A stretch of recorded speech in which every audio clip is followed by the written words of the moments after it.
We are in Philadelphia, in Pennsylvania, one of the key states that hold the key to who will win the next election. And I'm here right now at a canvassing activity for Kamala Harris. There you can see a lot of volunteers being trained right now. They're being given the literature. They're being told how to go about doing this door-to-door campaigning for one of their candidates. And of course for Kamala Harris. Talking to me about how this adds up, what has been the kind of work that the community has been doing, and which candidate matters in this community. I have Mohan Seshadri, who is the Executive Director of APIPA. Thank you so much, Mohan, for speaking to NDTV. And talk to us firstly about what is really happening here. What's this canvassing activity happening? I see about like 50, 60 volunteers? Yeah, I would say in total we have 80 volunteers launching this morning. We've especially concentrated on making sure we have Indian American volunteers because we're right here in a heavily Indian American neighborhood and community in Bensalem, a town in the Philly suburbs. Yeah. We also specifically recruited a local Indian American candidate, Anand Patel, from the local Gujarati community to run for the state legislature, the state representative here in Bensalem. And so we're out here knocking doors and getting out the vote, not just for Vice President Kamala Harris for the presidency, but also for Anand Patel. We're a year-round organization here at APIPA. We work all across Pennsylvania in every Asian American community in 22 different languages. And we specifically focus on every level of the ballot, not just the national elections, but also the local ones. The local ones. And which is what I want to ask you, that, you know, a lot of people in India, for them, this election is about Harris versus Trump. But that's just one layer of the American democracy at play. Absolutely. What is happening right now is grassroots level election as well, coinciding with 5th of November presidential election. Explain to us, you know, the community that we are in right now, this neighborhood, the importance of the candidate that, you're backing, and how this sort of adds up to the national election. Absolutely. So first, it's important to note that these days, after 200 to 400 years of Asian Americans and Indian Americans being on this land, our community across the state, the Asian American vote, is the margin of victory in statewide elections in Pennsylvania, which means that whichever candidate wins the Asian vote in Pennsylvania, they will win Pennsylvania and therefore the White House. And that's why our work is so important, to turn out all of our voters in all of the languages our community speaks.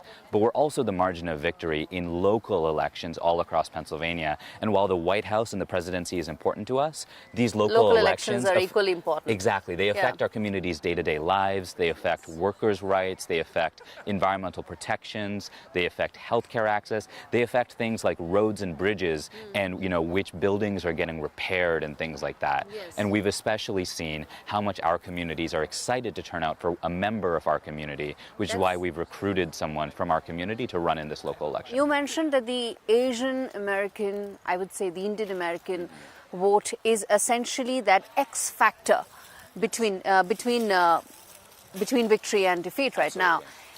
If you could give some numbers in this neighborhood, what is that, the size of the community, and also any other matrix that you have in terms of economic growth, college degree, median household income, anything that you can help us with. So I can say statewide, in 2020, when it was Biden versus Trump that first time around, we went out and we doubled the Asian American turnout in Pennsylvania. That doubling provided President Biden with his margin of victory.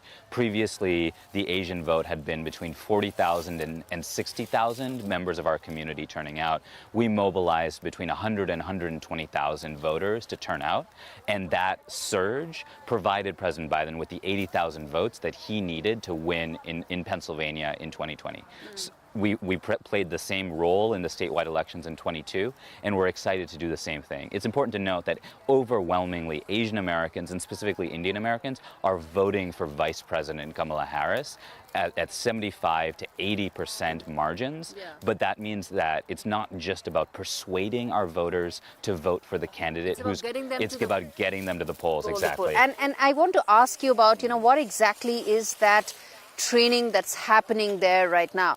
You've got your volunteers being trained into how to get those voters into the booth, or is it something else? It's about reminding them how important the election is. It's about reminding them how to vote and where to vote. Yes. What we found is a lot of our voters in particular, they know which candidate stands for them. They know which candidate fights for them. That doesn't mean that they have been informed where their polling place is or what time they should actually get out to the polls, as well as the legal rules voter affecting their awareness vote. Exactly. and yes. that so kind we of do the programs. political education, but also the basic civic education that especially our elders, our aunties and uncles, too many members of our community have not been informed by government or the parties. And so we play that crucial role filling in that gap, making sure our communities have as much access to democracy as any other American does. And if we were to speak about Pennsylvania, about Philadelphia, you mentioned that the Indian American community, Asian American community is essentially the difference between victory and defeat. Absolutely. The next 3 to 4 days are very critical, actually just about 3 days. Yeah. Any now plan for the last leg? What's the last push going to be like? Overall, I can say up until, so far this year, by the end of this election, we'll have knocked on 300,000 doors in Asian American communities in 22 languages all across Pennsylvania. We'll have made up to 6 million phone calls in 22 languages all across Pennsylvania. We've sent over 1 million pieces of direct mail to people's households with the faces of our local community leaders, urging them to vote for the candidates that we and they are supporting in 10 languages. And so right now it's all about keeping up that pressure, keeping our foot on the gas and making sure that we're finishing strong. So this is just one of those meetings that right? you're holding. How many such meetings you're holding? So right now we have 80 volunteers launching from here. We have 50 to 60 volunteers launching from Philly in a heavily Chinese community. We have volunteers and paid canvassers knocking doors in Pittsburgh as well. In Allegheny County on the other side of the state, we're a statewide year-round operation. And so both our staff and our volunteers, we're talking about hundreds of people on the doors, knocking thousands of doors every single day. And that's only growing and building as we head towards the finish line. Okay, so, but you mentioned that, and some statistic, I was just having a look, this is national statistic, not just Philadelphia, which is that, about out of those born outside the US, 70% entered the country after 2000. Between 2010 and 2020, Indian American community has grown by 50%. It's now the second largest immigrant community. And most importantly, men under 40 that are born in the US are more inclined towards voting for Trump. Essentially, that's the demographic that the Republican Party has been able to break into. How do you see it? Someone who's been, canvassing and mobilizing people on ground to vote for the Democrat Party. What has been your response like to the kind of inroads that the Republican Party has made into the Indian American vote base in the last couple of years? I'll say that one thing is, frankly, for all of the national rhetoric about this inroads, we're not necessarily seeing it on the ground in Pennsylvania. They may be seeing it on the ground in other states, but in Pennsylvania, 75% of the people we talk to, including, for example, Indian men, are excited to vote for Kamala Harris, as are their entire families. We're absolutely seeing a huge surge of excitement among Desi women who are excited to elect the first South Asian woman to the White House. But just because Indian women are so incredibly excited and are excited to turn out, are surging in terms of their voter turnout, it doesn't mean that Indian American men are not voting for Harris. It just means that, there has been an explicit targeting by the Republican Party of men in general. So we're seeing that across the board in terms of this gender gap. But when it comes to our community, the Indian American community, the Asian American community, overwhelmingly, a vast majority of all of our communities are going for Vice President Harris and for the candidates we're supporting down ballot as well. Okay, and the final question, Mohan, that I want to ask you is that the number one issue on which you think the Indian American community is actually going to vote, what is that?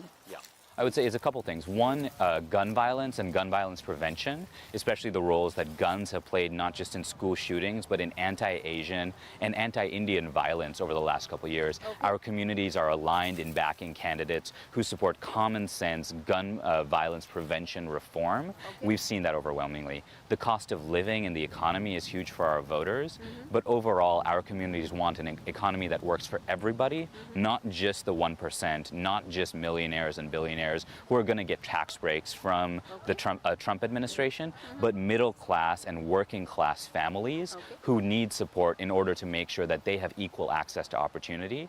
And lastly, the environment. Our communities have a huge reverence for the environment. Our communities consistently vote in favor of candidates who are going to support clean air and clean water. We can see around us, what happens and the environments that our communities want to live in. Yes. Our communities want a future in which our children can breathe clean air and drink fresh water. Yes. And we're seeing, again, our communities consistently support candidates who they trust to acknowledge that climate change is a real thing, Right. who's going to back pro-science policies, and above all else are going to keep our families safe from pollution and other environmental harm.